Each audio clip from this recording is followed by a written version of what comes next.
सभी कथा पांडाल में बैठकर कथा श्रवण करते हैं। यजमान बने, परीक्षित बने तो कथा श्रवण की। महाराज श्री ने कथा श्रवण कराई, प्रेम से कथा सुनी, प्रसाद लिया शाम को, फिर गए और दूसरे दिन फिर आए। महाराज जी ने कहा कथा अच्छी लगी? बोले हाँ बहुत अच्छी लगी। कथा में आनंद आ रहा है? बहुत आनंद आ रहा है। तो बताइए कल कथा कहाँ चल रही थी? तो इधर उधर देखने लगे। परीक्षित जी बताइए कल कथा कहाँ चल रही थी? तो परीक्षित जी पत्नी की तरफ देखते हैं और कहते हैं तू ही बता दे कहाँ चल रही थी। पत्नी कहती आप भी तो सुनते ही हो कथा, आप बताओ जब आपको पूछा है।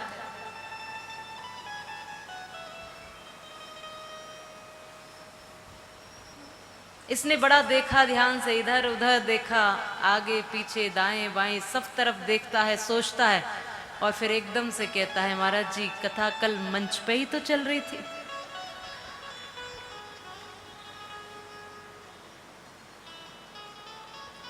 तो मंच पर तो कथा बहुत दिनों से चल रही है, काफी समय से मंच पर कथा चल रही है। ये मंच से उतरकर जब तक हमारे भीतर नहीं आएंगी तब तक केवल मंच तक सीमित रहेंगी, तब तक समाज का कल्याण कैसे होगा? ये शास्त्र, ये वेद, ये उपनिषद, ये ज्ञान, ये भक्ति शास्त्रों में तो भरपूर पड़ी है, एक एक शब्द में अथाह ज्ञान का सागर है। लेकिन ये जब उतरकर मंचों से उतरकर हमारे भीतर कर्म और व्यवहार में आएगा तो निश्चित रूप से हमारा कल्याण होगा। इसको मंच से उतार कर ले जाइए, ये मंच पर ही इसको छोड़कर मत जाया कीजिए। इसको उतारिए अपने जीवन में, व्यवहार में, कर्म में।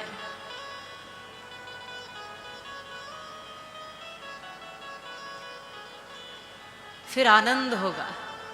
सिया राम मैं सब जग जानी, करहु प्रणाम जोर जुग बाने।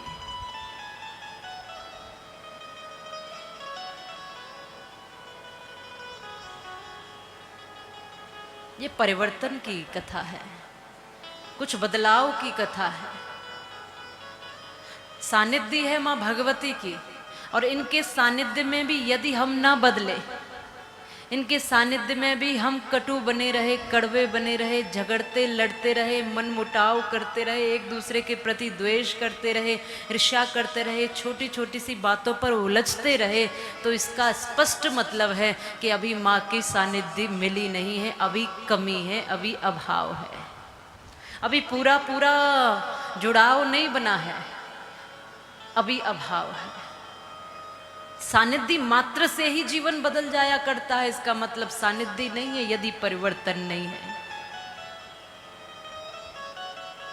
हम और आपकी तो बात छोड़िए, अंगुलीमाल जैसा भयानक डाकू जिसने संकल्प लिया कि 1000 लोगों की हत्या करके उनकी उंगलियों को काट करके और उनकी उंगलियों की माला पहनूंगा, 999 हत्याएं कर चुका था, उंगलियां काटकर उनकी माला पहन चुका था, इसलिए उसको अंगुलीमाल कहा करते थे लोग और डरते थे। जिस जंगल में वो रहता था उस जंगल में लोगों ने जाना छोड़ दिया, उस रास्ते को छोड़ दिया, वहां से कोई आता जाता न था, और यहां तक कि उसकी माँ भी उस रास्ते पर नहीं जाती थी क्योंकि वो जानती थी कि वो इतना क्रूर है कि मुझे भी बलि बना देगा। एक दिन उस रास्ते पर महात्मा गौतम बुद्ध निकले।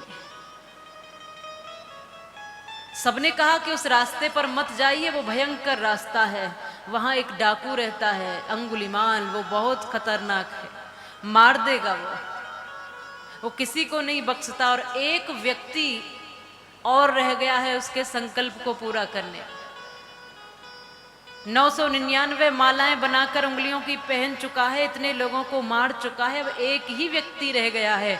बरसों से उस रास्ते और पथ पर कोई नहीं निकला है, इसलिए हे संत महापुरुष आप मत जाइए, आप कोई दूसरा रास्ता चुन लीजिए। वो बैठा है, बहुत दिनों से बैठा हुआ है, कोई निकले और उसको मार करके वो उनकी उंगलियों की माला पहन ले। अब वो बुद्ध कहते हैं, तुम क्यों चिंता करते हो? और मुझे यदि पता न होता कि उस रास्ते पर कोई मेरी प्रतीक्षा कर रहा है, कोई बैठा है, तो मैं बेशक दूसरे रास्ते से चला जाता। अब मुझे पता चल गया है कि किसी का संकल्प मेरे मरने से भी पूरा हो सकता है, तो मैं निश्चित रूप से उस रास्ते पर जाऊंगा। कोई व्यक्ति कब से प्रतीक्षा कर रहा है एक व्यक्ति की, तो मुझे जाना चाहिए। नहीं माने और उस रास्ते पर चले गए। उस रास्ते से जब निकले, दूर बैठा हुआ अंगुलीमाल ने देखा कोई आ रहा है, आज तो कोई पागल चला आ रहा है, क्योंकि समझदार तो इस रास्ते पे कोई आता ही नहीं। आज कोई पागल चला आ रहा है, देखूं तो सही ये कौन है। बड़े ध्यान से देखा तो कोई साधु, सोचा ये कोई पागल साधु होगा, वरना इस रास्ते पर कौन आएगा। अरे आ ही रहा है तो अच्छा है मेरे लिए। प्रसन्न होने लगा और जो फरसा रखा हुआ है, काफी दिनों से जंग लगा हुआ, अब उसको पत्थर पर घिसने लगा और उसको पैना कर रहा है कि मैं एक ही बार में समाप्त कर दूंगा, अब मेरा संकल्प पूरा हो जाएगा। आज मैं 1000 उंगलियों की माला पहन लूंगा।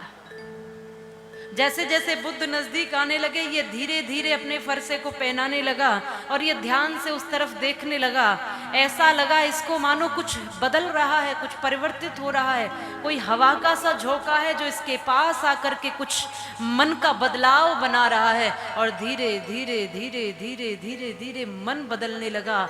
ये अब पहले तो तेजी से फरसे को पहना रहा था, फिर धीरे कर लिया और धीरे कर लिया और धीरे कर लिया। मन कहता है कि नहीं, ये तो कोई पहुंचा हुआ है, ये तो कोई आध्यात्मिक व्यक्ति है, ये तो कोई श्रेष्ठ व्यक्ति है, इसको मारना ठीक नहीं है। फिर भी भीतर से आवाज आती है, नहीं नहीं, अरे इतनों को मारा, अब एक को क्यों छोड़ता है, पूरा कर संकल्प।